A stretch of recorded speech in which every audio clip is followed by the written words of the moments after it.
Di jantung Asia, terhampar sebuah negara yang luasnya hampir 3 kali Pulau Sumatera, namun dihuni oleh kurang dari 4 juta orang.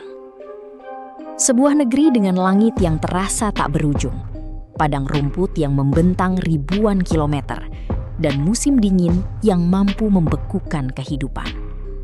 Namun, ribuan tahun lalu, dari tanah inilah lahir kekaisaran terbesar yang pernah disatukan dalam sejarah manusia.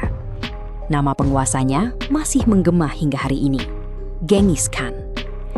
Bagaimana negeri yang pernah menguasai hampir seperempat daratan dunia, kini berubah menjadi salah satu negara dengan kepadatan penduduk terendah di bumi? Inilah kisah Mongolia. Mongolia berada tepat di antara dua raksasa dunia, Rusia di utara dan Tiongkok di selatan. Negara ini tidak memiliki akses ke laut, menjadikannya salah satu negara landlocked terbesar di dunia.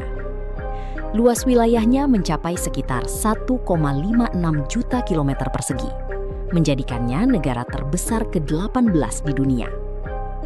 Yang menarik, meski wilayahnya sangat luas, jumlah penduduk Mongolia hanya sekitar 3,5 juta jiwa.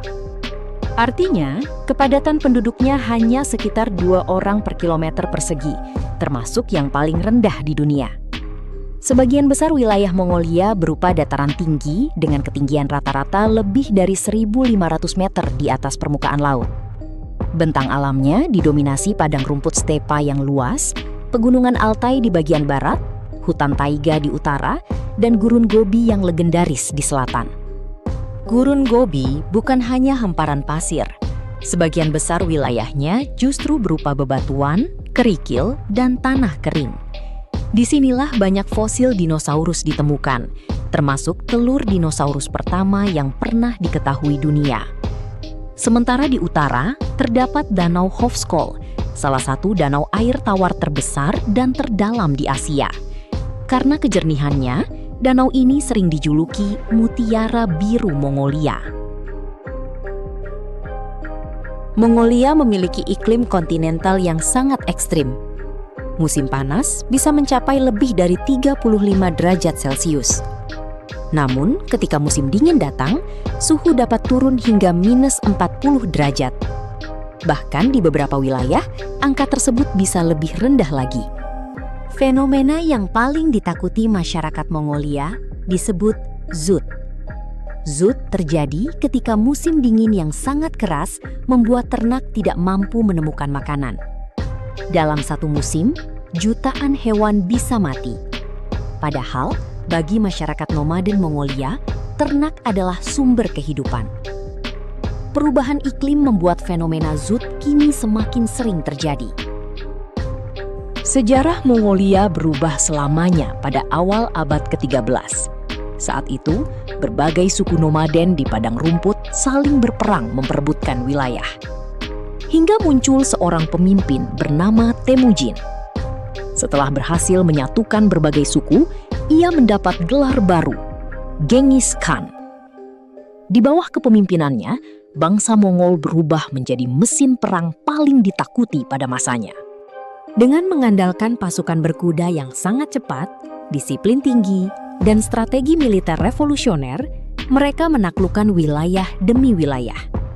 Dalam waktu beberapa dekade, Kekaisaran Mongol membentang dari Korea hingga Eropa Timur.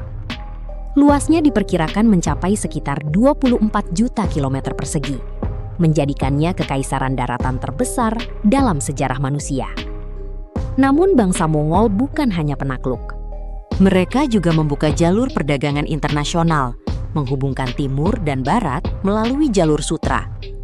Ilmuwan, pedagang, hingga teknologi dapat bergerak lebih bebas dibanding sebelumnya. Marco Polo bahkan dipercaya melakukan perjalanan ke Tiongkok pada masa kekuasaan cucu Genghis Khan, Kublai Khan. Namun setelah beberapa generasi, kekaisaran raksasa ini mulai terpecah. Konflik internal, perebutan kekuasaan, dan luasnya wilayah membuat kekaisaran Mongol perlahan runtuh. Memasuki abad ke-20, Mongolia berada di bawah pengaruh kuat Uni Soviet. Selama hampir 70 tahun, negara ini menjalankan sistem pemerintahan komunis. Ekonomi dikendalikan negara. Agama dibatasi.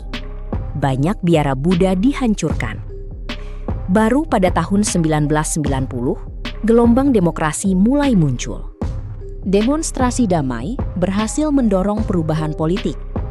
Mongolia kemudian menjadi salah satu negara demokrasi paling stabil di Asia Tengah dan Timur. Saat ini, Mongolia menggunakan sistem demokrasi parlementer dengan presiden sebagai kepala negara dan perdana menteri sebagai kepala pemerintahan.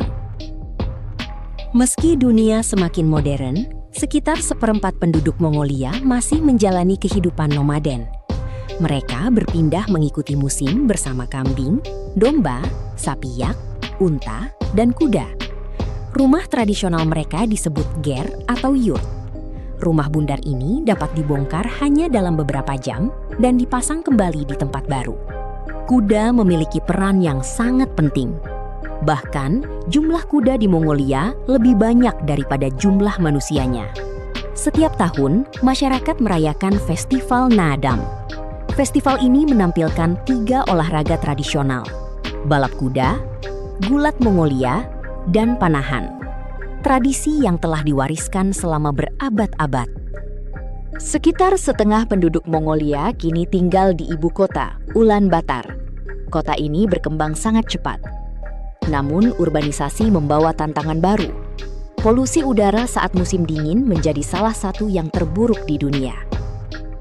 Banyak keluarga di kawasan Ger masih menggunakan batu bara untuk menghangatkan rumah mereka. Selain itu, Mongolia juga menghadapi tantangan berupa perubahan iklim, ketergantungan ekonomi terhadap pertambangan, serta migrasi penduduk dari pedesaan menuju kota. Mongolia adalah negeri dengan 2 wajah. Di satu sisi, ia adalah pewaris kejayaan kekaisaran terbesar dalam sejarah manusia. Di sisi lain, ia merupakan negara modern yang sedang mencari keseimbangan antara tradisi kuno dan dunia yang terus berubah. Di tengah padang rumput yang tampak sunyi, Mongolia membuktikan bahwa sebuah bangsa tidak selalu diukur dari jumlah penduduknya, melainkan dari warisan sejarah, budaya, dan pengaruhnya terhadap peradaban dunia.